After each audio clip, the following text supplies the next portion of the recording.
சரி, எத்தனையாவது பாடம்?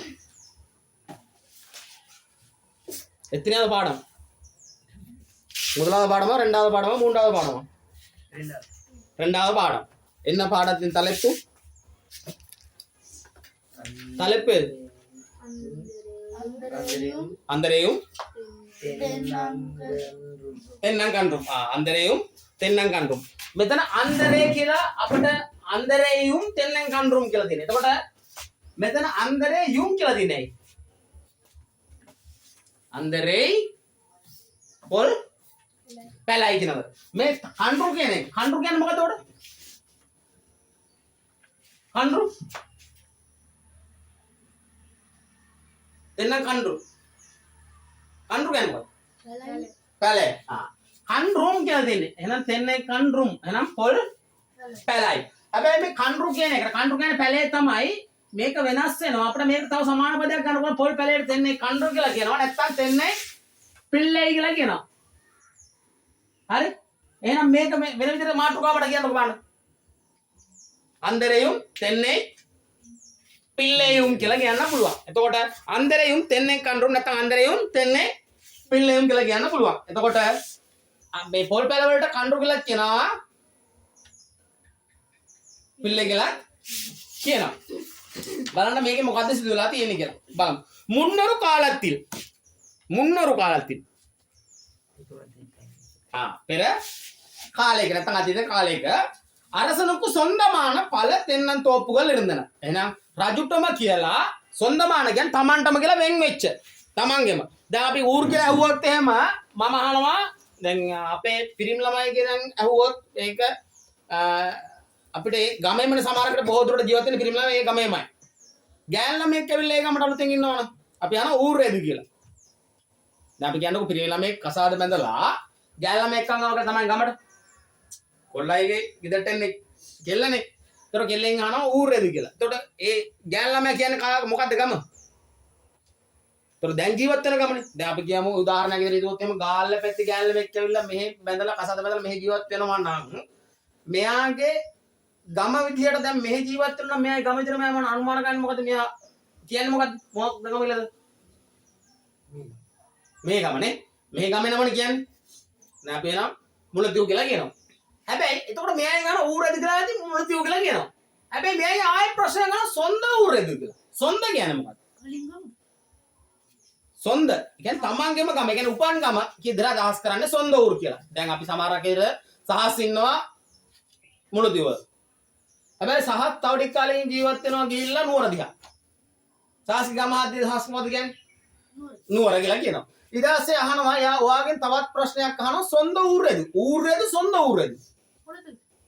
එතකොට කියන්නේ මොකක්ද? සොන්ද ඌරේද කියලා ඇහුවොත් මොකද්ද කියන්නේ? මුලතිව් කියලා කියන්නේ. පැහැදිලිද? சரி. அரசனுக்கு சொந்தமான பல தென்னந்தோப்புகள் இருந்தன. එහෙනම් රජුටම කියලා බොහෝ පොල්ලතු තිබිලා තියෙනවා.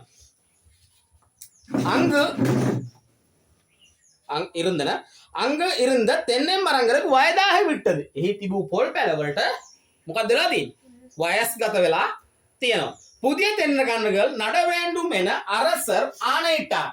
එහෙනම් අලුත් පොල් පැල හිටවන්න ඕනේ කියලා කවුද අණ කරේ? රජතුමා අණ කරලා තියෙනවා. தென்னை கன்றுகள் நடப்பட்டன. එහෙනම් අලුතෙන් මොකද වෙලානේ? පොල් පැල හිටවලා තියෙනවා. නට தென்னை கன்றுகளுக்கு நீர் ஊற்றவும். එහෙනම් සිටවූ පොල් පැල වලට වතුර දෙමීමත් වතුර වැක්කිරීමත් அவற்றை பாதுகாக்கவும். ඒවා රැක බලා ගැනීමත්. පාදගාපු කියන්නේ මොකද්ද? රැක බලා ගැනීම. ආරක්ෂා කිරීම. තේරුණාද? பாதுகாக்கவும் ஒரு காவலாளி இருந்தனர். ආරක්ෂකෙක් නැත්නම් මුරකරුවෙක් ඉඳලා තියෙනවා. அவர் அதை நன்கு பராமரித்து வந்தனர். ඔහු ඒවා හොඳින් රැක බලාගෙන ආවලු. ஒரு நாள் காவலாளிக்கு அவசரமாக விடுமுறை தேவைப்பட்டது. அதிசியே முரகாரයට නිවාඩු අවශ්‍ය වෙලා තියෙනවා. அவர் அரசனிடம் அனுமதி பெற்று சில நாட்கள் விடுமுறை எடுத்தார். එහෙනම් ඔහු නැත්නම් එතුමා මොකද රජතුමාගේ අනුමැතියෙන් ලබාගෙන දවස් කිහිපයක් නිවාඩු අරගෙන තියෙනවා. அரசர் உடனே அந்தரை அரண்மனைக்கு வரும்படி தகவல் அனுப்பினார். මොකද කළා දෙන්නේ? அரசர் உடனே එහෙනම් රජතුමා විකස අන්දරයට அரண்மனை කියන්නේ මොකද? මාලිගාවට එන ලෙස පණිවිඩයක් කළා දෙනවා. කාටද? අන්දරේට පණිවිඩයක් කළා දෙනවා. අන්දරේ එමුදු තෙන්නේ තෝට කාවලාලි තායාர் இறந்து விட்டார். එහෙනම් අපගේ වත්තේ මුරකරුගේ මෑණියන් මොකදලා දෙන්නේ? මැරිලා. அதனால் அவர் அவசரமாக ஊருக்கு சென்று விட்டார். එම නිසා ඔහු அதிசயම ගමට පිටත් වුණා. எனது தென்னை தோப்பில் புதிய தென்னை கன்றுகள் நடப்பட்டுள்ளன. එහෙනම් මගේ පොල්වත් අලුතෙන් පොල් පැල හිටවුවා. அவற்றை காவலாளி வரும் வரை பாதுகாப்பு கொள்ள வேண்டும். ඒවා මුරකරු පැමිණෙන තෙක් මොකද කරන්න ඕනේ? බලා ගන්න, රැක බලා ගන්න ඕනේ. தினமும் தண்ணீர் ஊற்று நன்கு பராமரிக்க வேண்டும். හැමදාම වතුර දමා හොඳින් රැක බලා ගන්න. නැත්නම් හොඳින් පෝෂණය කරන්න ඕනේ. இந்த அரச வேலையை நீ செய்ய வேண்டும். එම රාජ්‍ය සේවය ඔබ කරන්න ඕනේ. එන அரசர் අන්දරේடம் கூறினார். යනුවෙන් කවුරු රජතුමා කාටද පැවසුවේ? අන්දරේට පැවසුවා. அடுத்த பக்கம் අන්දරේக்கு இந்த வேலையில் பெரிதாக விருப்பம் இல்லை. එහෙනම් අන්දරේට මේ කාර්යය නැත්නම් මෙම වැඩේ සම්බන්ධව ලොකු කැමැත්තක් නැහැ. ஆனால் அரசனின் ஆணையை மீற முடியாது. නමුත් රජතුමාගේ මොකද්ද කඩ කරන්න බැරි. කඩ කරන්න බෑ. இதனால் அந்தரே தென்னை தோட்டத்திற்கு விருப்பம் இல்லாம அரை மனதுடன் சென்றார். අකමැත්තෙන් අරමනදුරන් කියන්නේ මොකද්ද? එතකොට බිඳුණු සිතින් නැත්නම් අපිට හිතේ භාගයකින් අපි දැන් යම් කිසි දෙයකට අකමැති නම් ඒක අපි කැමැත්තකින් නෙවෙයි යන්නේ. නමුත් යන්න අවශ්‍යතාවය තියෙනවා. නමුත් අරමනදුරන් කියන්නේ මොකද්ද උඩ? බිඳුණු සිතින්. කියන්නේ කැඩුණු සිතින් යන්නේ මෙයා හිතේ භාගයෙන් කියන අදහස තමයි මේකේ අදහස් කරලා තියෙන්නේ.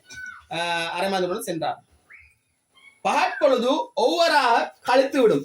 දිවා කාලේ නම් කොහොම හරි ගත කරගන්න පුළුවන්. இரவு என்ன செய்வது? රැට මොනවා කරන්නද? என்ன செய்வது? මොනවා කරන්නද? இரவு என்ன செய்வது? இந்த பெரிய தென்னை தோப்பில் எவ்வாறு இரவை கழிப்பது? මෙතරම් විශාල පොල්වත්තේ මම කෙලෙස රාත්‍රිය ගෙවා දමන්නද? කලිප්පදු කියලා කියන්නේ කලි කියන්නේ අඩු කර නැත්නම් ඒ කියන්නේ අපි ඒක ගෙවා දමන්න අමාරුයි. එව්වාර කලිප්පදු. කෙලෙසද මම මේක මොකද? මම කෙලෙසද මේ රාත්‍රිය ගෙවා දමන්නේ. என்று யோசித்தார். ඒ කියන්නේ යනුවෙන් කල්පනා කරා. அப்பொழுது அந்தரைக்கு நல்லதொரு உபாயம் தோன்றியது. එවිට අන්දරේට හොඳ උපායක් මතුණා. அப்பொழுது அந்தரைக்கு நல்லதொரு உபாயம் தோன்றியது. அதன்படி இரவு மெதுவாக வீட்டுக்கு சென்று விட்டார். அதன்படி ඒ කියන්නේ කල්පනා කරපු විලස මෙයා ඒ විලසම නැත්නම් ඒ ආකාරයටම මොකද කරේ? හිතපු විදියටම රාත්‍රියට මොකද කරේ මෙයා? வீட்டுக்கு சென்று விட்டார். சென்று விடுவார். එහෙනම් මෙයා මෙලෙස රාත්‍රියට ගෙදරට යනවලු. விடுமுறையில் சென்ற காவலாளி திரும்ப வர தாமதமானது. එහෙනම් விடுமுறைக்கு சென்ற காவலாளி. එහෙනම් නිවාඩුවට ගියපු මුරකරු திரும்ப வர ඒ කියන්නේ නැවත එම தாமதமானது. ප්‍රමාද වුණා. අන්දරේන් வேலை நீடித்தது. එහෙනම් අන්දරේගේ කාර්යය දීර්ඝ වෙලා තියෙනවා. சில நாட்களின் பின் அரசர் தோட்டத்துக்கு சென்றார். දවස් කීපයකට පසු රජතුමා වත්තට ගිහිල්ලා තියෙනවා. අන්දරේ தென்னை மரத்தின் அடியில் நல்ல நித்திரை. එහෙනම් අන්දරේ මොකද කරලා දෙන්නේ? පොල් ගහකට හොඳ නිින්දේ. புதிதாக நட்ட தென்னை கன்றுகள் சில இறந்து கிடந்தன. එහෙනම් අලුතෙන් සිටු පොල් පැල කිහිපයක් මොකදලා තිබේ? මැරිලා තිබ්බා. சில கன்றுகள் வாடி இருந்தன. එහෙනම් තවත් පොල් පැල කිහිපයක් මැලවිලා තිබිලා දිනවා. අන්දරේ புதிதாக நட்ட தென்னை கன்றுகள் எல்லாம் வாடியும் இறந்தும் உள்ளன. එහෙනම් සමහරක් මොකදලා තියෙන්නේ? මැලවිලා තිබෙනවා. සමහරක් ඒවා මැරිලා තියෙනවා. என்ன நடந்தது? කුමක්ද සිදුවේ? என்ன நடந்தது? මොකද්ද සිදුවේ? என்று மன்னர் கோபமாக கேட்டார்.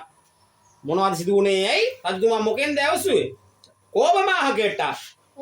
கோபයෙන් ඇසුවා. மன்னரே, நான் காலையில் தென்னை கன்றுகளுக்கு நீர் இறைத்து நன்றாக பராமரித்தேன். එහෙනම් මෙයා උදෑසනම වතුරක් කරලා හොඳින් රැක බලාගත්තලු කියලා කාටද කියන්නේ? රජතුමාට. இரவு வேளை நான் இங்கே எவ்வாறு தனியே இருப்பது? ராத்திரி காலை மம කෙලෙස මෙහි තනිය සිටින්නද? அதனால் தென்னங்கன்றுகளும் பிடுங்கி காவலாளியின் அறைக்குள் என எவிட்ட தென்னை கன்றுகள் பிடுங்கி என கலவா காவலாளியின் அறைக்குள் என முரகருகே காமரை காவலாளின் அறைக்குள் வைத்து கதவை மூடி விட்டு சென்றேன் එනම් මෙයාගේ මුරකරුගේ කුටියේ තියලා ගලවලා තියලා මොකද කරලා දෙන්නේ දොර වහලා ගෙදර ගිහිල්ලා තියෙනවා பின்னர் காலையில் வந்து மீண்டும்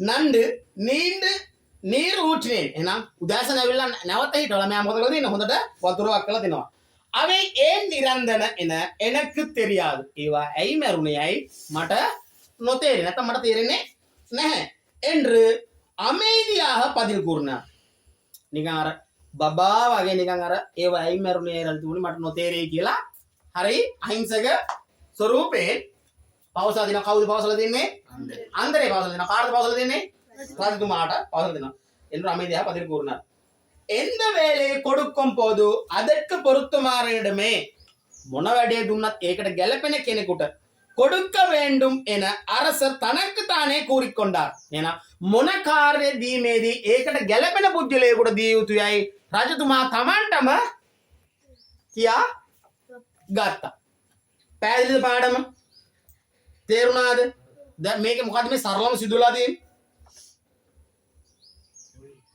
සරලම මේ කතාවේ මොකද්ද සිදුවලා තියෙන්නේ ඒ කියන්නේ මේක මං කෙටියෙන් අහුවොත් මොකද්ද මේ කතාව රජතුමාට කියලා ලොකු පොල් වතු කිහිපයක් තිබ්බ දෙනවා. ඒකේ පොල් ගස් වලට වයස් ගත වෙලා තියෙනවා. ඒ කියන්නේ පරණ පොල් ගස් ටිකක්. ඒක කපලා අලුතින් පොල් පැට හිටවන්නයි රජතුමා මොකද කරේ? අන කරා. ඊට පස්සේ පොල් පැට ටික හිටෙව්වා. ඒකට මුරකරුවෙකුත් හිටියා. හැබැයි මුරකරුගේ හදිස්සියේ මොකද වුනේ? මෑණියන් නැත්නම් අම්මා මැරිලා. ඒ නිසා මෙයා රජතුමාගේ අනුමැතිය අරගෙන ගෙදර ගිහිල්ලා තියෙනවා. ඊට පස්සේ මේකට මුරකරුවෙක් නෑ. මුරකරුව වෙනකොට කවුද තෝරගත්තේ රජතුමා? අන්දරේ තෝරගත්තා. අන්දරේ තෝරගත්තාම අන්දරේට මේක අන්දරට වැඩිපුර කැමැත්තා අන්දර දැක්කුවේ නැහැ මෙයා බින්දුණු සිතින් මෙයා ගිහිලා තිනවා මුර කරන්න දවල් කාලේ නම් කොහොම හරි ගෙවා ගන්න පුළුවන් රාත්‍රී කාලේ මෙයා තනියම ගෙවා ගන්න බෑ කියලා මෙයා මොකද කරලා තියෙන්නේ පොල් පැල ටික ගලවලා රාත්‍රියේ පොල් පැල ටික ගලවලා මුර කරු කාමරයට දාලා ලොක් කරලා ගෙදර යනවා ආයි උදේට ඇවිල්ලා හිටවලා ආයි වතුර දාලා බලාගෙන තියෙනවා නමුත් ඒවා මැරුණේ ඇයි කියලා අන්දර දන්නේ නැහැ ඊට රජතුමාටම තරහ ගිහලා රජතුමා තමන්ටම තමන් කියා ගන්න මොකද්ද මොන රාජකාරිය නැත්නම් මොන කාර්යය දුන්නත් ගැළපෙන කෙනෙකුටමයි දෙන්න ඕනි කියලා රජතුමා තමන්ටම කියාගත්තා පැහැදිලිද පාඩම சேப்பாடு நான்காவது செய்தாச்சா யுவகரா சரி அடுத்தது ஆறாவது ஏழாவது செய்ய வேணும் அது செய்யுங்க ஏழாவது செயற்பாடு